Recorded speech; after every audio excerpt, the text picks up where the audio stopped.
Hello, everyone, and welcome to week 9. Today, we begin discussing representations of Latinx populations. I'm going to go ahead and share my screen.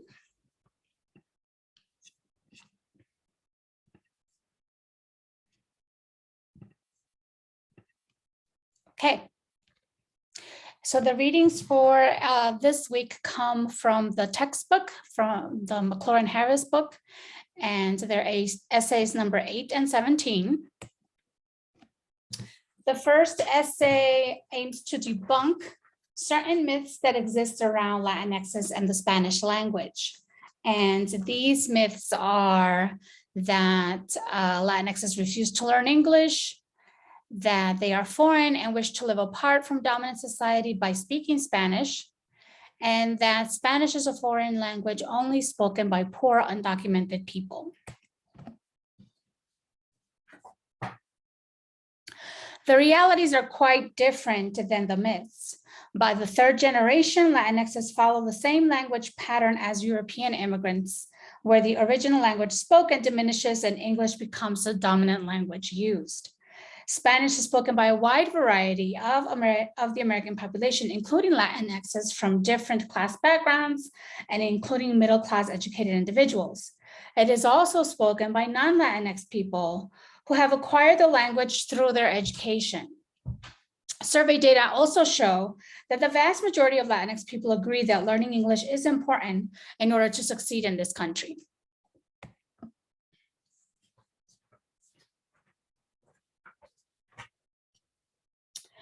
The reading discusses how the English language has been inscribed in our history as part of American nationalism. This results in negative attributes being attached to accented English, including being perceived as un-American or not trustworthy. The reading also discusses how the Spanish language is used as a racialized marker. This means that whites use the Spanish language or accented English as a way to identify who is Latino and whether they should be allowed to access equal rights. The reading also talks about mock Spanish, such as phrases like no problema, as you see depicted in the image, to discuss how Spanish is denigrated as an illegitimate language.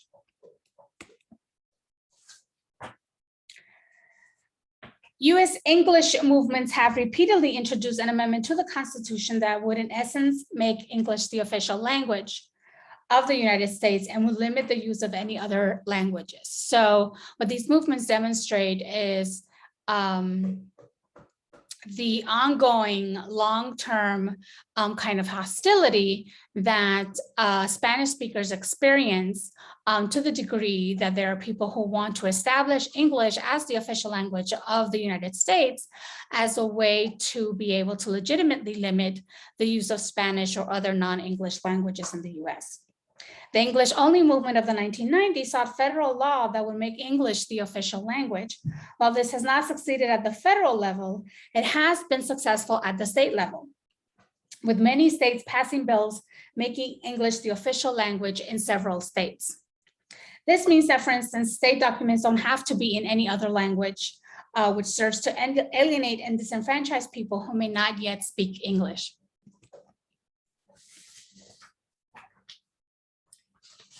Similar to when we talked about cultural appropriation, when white Americans learn Spanish and speak it, they see it as an asset, as a skill that benefits them in their professional lives. However, when Latinx people speak Spanish in their work settings, they are punished unless they're using Spanish to benefit the employer, as in speaking to Spanish-speaking customers, for example. The home Spanish spoken by native speakers is often perceived as deficient, as not good enough for the marketplace. Finally, even though it is illegal to discriminate based on language, when Latinx employees have brought lawsuits against their employers for discrimination against them because of language use, judges tend to side with the employer, denying legal protections to Latinxes. The second essay focuses on immigration and its relationship to citizenship and how citizenship has been defined in the United States and how these different narratives around immigration, as well as different understandings of citizenship, affect different populations, including Latinx people. So the author talks about different narratives that exist around immigration. There's the nostalgic narrative around European immigration, and the current narrative around mostly immigrants of color. So around the European immigration narrative, you have this idea that they're the ones who came here legally, they pulled themselves up by their own bootstraps and assimilated to American culture rather quickly. Whereas the narrative we hear now around immigration is that the majority of the people here supposedly come illegally, they refuse to assimilate, and are a threat to the United States and to quote unquote real Americans. And this idea of real Americans upholds the notion that real Americans that deserve to belong to the United States as citizens are only white Americans. However, when you look historically, there's a very different story to the reality of European immigration. As the reading demonstrated, similar language was used to describe Eastern and Southern European immigrants as posing a threat to the United States and being difficult to assimilate into the American culture. There were negative ideas around certain European immigrants that resulted in passing laws that aimed to restrict immigration from Eastern and Southern Europe. The reading also discusses how citizenship was defined in 1790 as limited to quote unquote white free persons. The reading also discussed how historically there have been Asian exclusion laws limiting immigration from Asian countries, and also how in the Southwest, Mexican Americans were granted a second-class form of citizenship when the states that are part of the Southwest today used to belong to Mexico. And after the US-Mexico War, when what is today the US Southwest became a part of the United States, the treaty that was signed by Mexico and the US stipulated that the Mexican folks that were there already in these lands would be accepted as American citizens. But in practice, this was not what Mexican Americans experienced firsthand, and they experienced quite a bit of discrimination, and so were not afforded the full rights and protections of being American citizens. The reading also discusses how who is white, right, has also been contested historically, and talks about the different variations of understanding what whiteness means through laws and the court system. So in the first case listed here, the Ozawa versus US case, a Japanese man tried to argue that he was eligible for US citizenship because Japanese people were highly assimilable and came from white racial stock. And in this case, the court found that Japanese people were of the quote unquote Mongolian race and not the Caucasian race, and therefore were ineligible for citizenship. So he was denied citizenship through this case. In the next case, in 1923, the US versus Bhagat Singh Thind, and I'm not sure if I'm pronouncing that correctly, so I apologize if I'm not. An Indian immigrant who was a US Army veteran argued using scientific evidence that Indians were of the Caucasian race. However, the court here argued that whiteness was not defined by race, but by what the quote unquote common man understood what whiteness meant. Of course, they didn't define who is this common man that they're referring to in the case, right? So it's kind of assumed, right, or suggested or implied that the common man is the average common white man. In the case of Mexican Americans, as the reading explained, the Treaty of Guadalupe Hidalgo stipulated that Mexican Americans could be American citizens after the US-Mexican War. And so that meant since only white folks were allowed to be American citizens, if we were granting American citizenships to the Mexican American population, then by default, that meant that Mexicans were considered white. However, as the reading talked about, even though legally they were considered white, socially they did not experience the privileges of whiteness and actually experienced Jim Crow style segregation throughout the Southwest.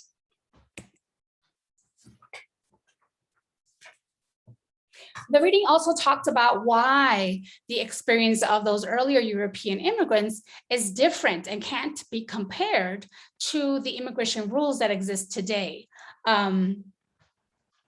So for instance, they talk about, the reading debunks the narrative around European immigration that is used to tell current immigrants to wait until they can come here legally or to get in line and wait their turn to be selected for sponsorship. But the rules that European immigrants experienced in the late 1700s and early 1800s were not the same as the more stringent rules that exist today. And some of those European immigrants will not be able to get into the country today if they had to follow the same rules that immigrants today have to follow. So for example, immigration rules in their time period, there weren't, for a very long period, there was an open border. So people can come in and out of the country, and there really weren't any restrictions. There weren't very many immigration restrictions in terms of who could come in and when. And this idea that European immigrants all came here legally is also debunked, because there were, particularly for those Southern and Eastern Europeans, that, as mentioned earlier, were considered rights and had immigration rules passed that restricted their immigration to the United States. Some of those folks did enter the country illegally, and the reading touched upon what some of their strategies were for entering the country. But the immigration rules now are much more stricter.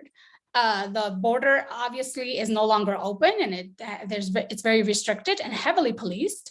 And immigration restrictions now require family or employer sponsorship. Again, those were not things that the earlier European immigrants had to deal with.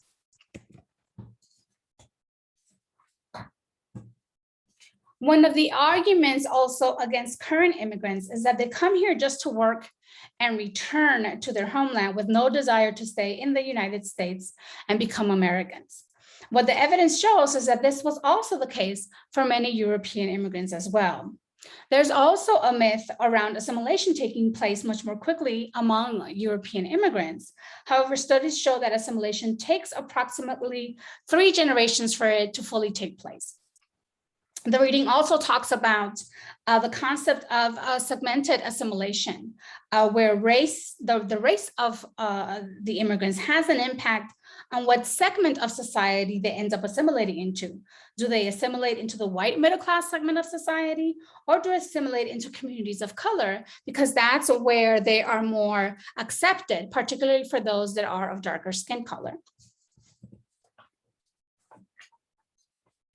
The chapter finally also talks about the idea that European immigrants came and achieved upward mobility simply by working hard and without the help of anyone, and demonstrates that that's not the case, right? That there was a lot of benefits, programs, privileges that they were able to access that other populations aren't able to access any longer. They were allowed to join unions, for example, which helped them achieve safer working conditions and better wages. They were able to use the GI Bill benefits to acquire education and federally subsidized home loans. So they were able to not only go to college, but also purchase a home through the GI Bill benefits. And they were also able to use Social Security benefits, which excluded agricultural and domestic workers for a very long time. 2 types of work where we primarily find people of color. Now, in the conclusion of the chapter, the reading mentions the issue of undocumented youth who argue that they are already assimilated to the United States, having been brought here at a very young age. And sort of use this argument to argue in favor of programs like DACA and some kind of immigration pathway for them so that they're able to stay in the United States.